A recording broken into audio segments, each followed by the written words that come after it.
work that Stephen has been doing within one of the largest trade unions here in the UK. He's a member of the executive. I've heard him introduce himself so many times now I don't even need to look at the bio. He's a member of the national executive of UNISON. Please put your hands together for a working class hero of the UK. Come on down.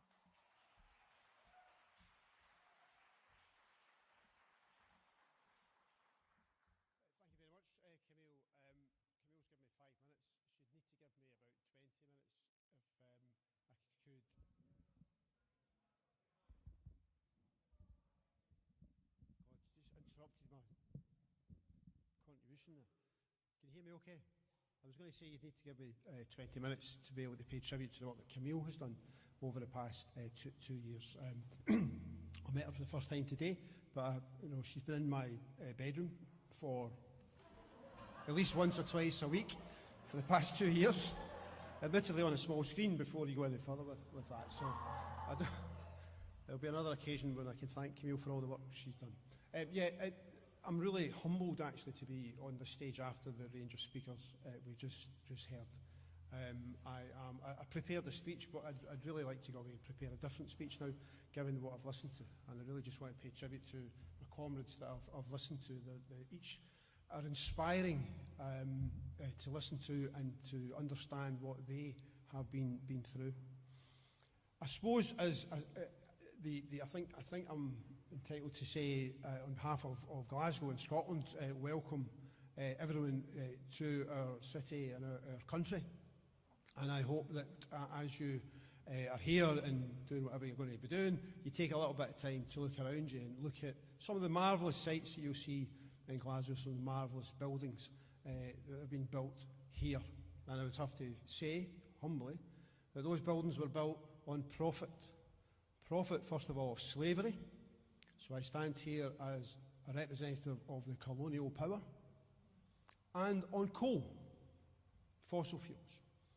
Glasgow was once underlaid by beds of coal. I come from just outside Glasgow in Lanarkshire, where we can still have the spoils from the coal mines. That's how we built our profits. That's how we benefited. That's how we built our industrial revolution, on the twin basis foundations of slavery and fossil fuels. And that's what our comrades are dealing with in the global south today. The consequences of our society, our civilization, our profit that we have benefited from in this country. So I'm doubly humbled to be part of an international movement which is seeking to address these issues now. And I'm glad to be in a room full of people committed to that movement. I represent UNISON, which is 1.4 million workers in the UK. We're a public service union, representing workers in health and care, but also in the energy sectors as well.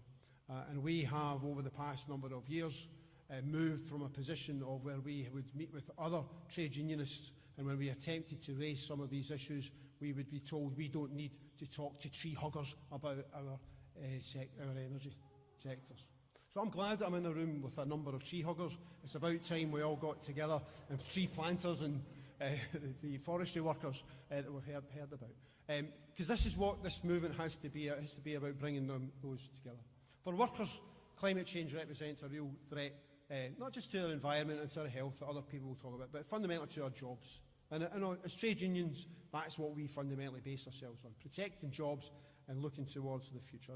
Our jobs in the carbon industries, but not just that, the nature of work, the way in which we work, the need for us to develop and learn new skills for a new future, for creating new, greener jobs to secure a future for our energy, but a future for our society. That's our main concern as trade unions. As trade unions have become more and more involved, they've understood that there are no jobs on a dead planet. Now, some of you will have heard that phrase many, many, many years ago, but for some people in the trade union movement, it's relatively new to them, the realisation, the penny dropping, that that's what we're talking about. So we talk about a just transition, a transition from a carbon economy to a zero carbon economy, and a transition which has to be fair. Because I come from Lanarkshire, where all those coal mines and all that profit was sucked out, and when the coal ran out, the jobs ran out as well. And people were either left on the dole or they had to travel elsewhere in the world, and sometimes, to America and Australia and New Zealand, looking search for jobs. It was not a just transition in the past. We must insist that it is a just transition now. When we talk about just transition without, and everybody talks about just transition now. You know, even BP talks about a just transition. The Tories talk about just transition. But we need to make it clear there will be no just transition if it does not involve the workers in shaping that just transition. That's the And yesterday, the African nations at COP made a statement that they were looking for a just transition, and they're absolutely right to demand a just transition and talk about the finance, about loss and damage and that. They needed, but even they will have, the communists in Africa will need to be reminded that they won't get a just transition if they don't involve their workers in the design of that just transition as well. So solidarity with the comrades, the African governments, but the African governments need to be spoken to about involving African workers in the design of their just transition that they are looking for. And of all the nationally determined contributions that the governments have produced, very few of them actually make any reference to just transition. And even the ones who do, don't make the point about having to involve workers. They don't make any commitment to involving the workers or their trade unions. Well, we stand by the principle of nothing for us without us. We have to be involved in it. This is very clear in the Paris Agreement. It actually stated that. So all those countries who have ignored that section of the Paris Agreement will have to be reminded that it talks about a just transition. It talks about decent jobs. It talks about involving workers in the design.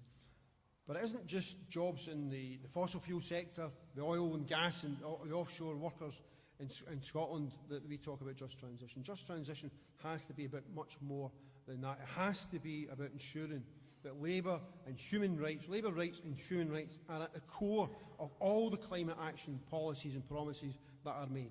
That the £100 billion that we hear about, if that does not include the human rights and the labour rights, then it will not be worth it. Because £100 billion sent over to the Global South to line the pockets of governments and corporations in the Global South will not bring justice to the workers, the peasants and the indigenous peoples of the Global South. And when we talk about loss and damage, we need to make sure that any agreements about loss and damage are enshrined in human rights and labour rights. And they're even talking about carbon markets, and we've heard how that's a false solution.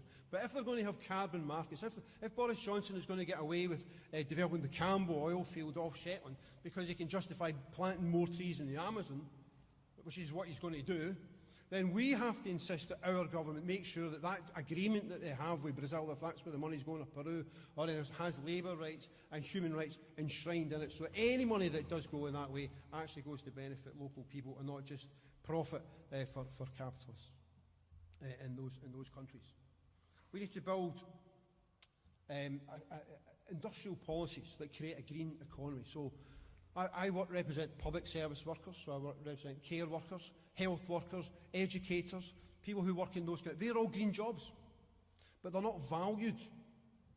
So we need to transition the whole economy so that we don't just talk about the cost of labour, but we talk about the value of labour. What does the labour contribute to the well-being of the common people, the commonwealth of the society? That's how we should be valuing work, not just how much profit we can make for the bosses. That's the kind of just transition that we need to fight for. And it means valuing the work of women, particularly, because those sectors that I represent are predominantly women workers, and women workers throughout the world are undervalued.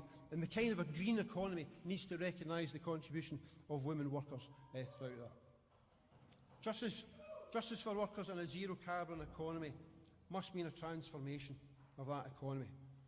We talked about principles and practice. Trade unions aren't very good at we talk a good game, but sometimes we let ourselves down because we talk a good game and we actually don't, and then we defend the jobs in the arms industry and we defend the jobs in nuclear power.